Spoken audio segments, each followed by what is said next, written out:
Back when we were doing it, there was no such thing as punk rock. You know, there was 4 or 5 different bands in our scene that all were different. You know, it was just a new scene. You know, nobody put a label on it until the New York Rocker or the Village Voice or those old, you know, New York papers, the Soho Weekly News called it New Wave.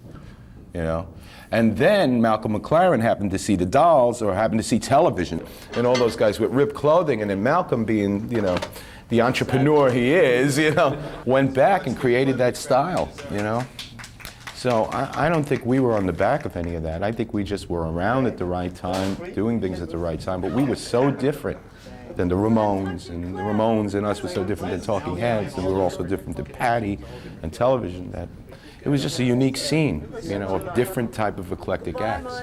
And I think of all those acts within ourselves, we were the most eclectic. We were the ones who, you know, did all different forms of music.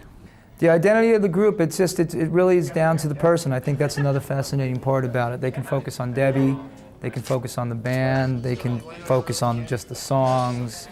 They can focus on the fact that it's a very image-conscious band. Other people think it's a disco band. Some people think we're a punk rock band.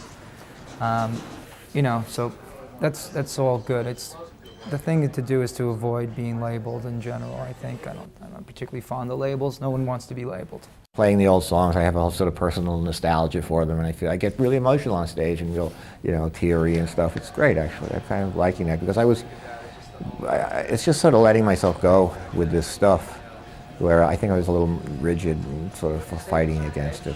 The value of an artist is the growth and the experience and the intuition and the inspiration that comes through that, and that I couldn't possibly physically stay that person. I would not want to spend the rest of my life having cosmetic surgery to be Blondie 1980.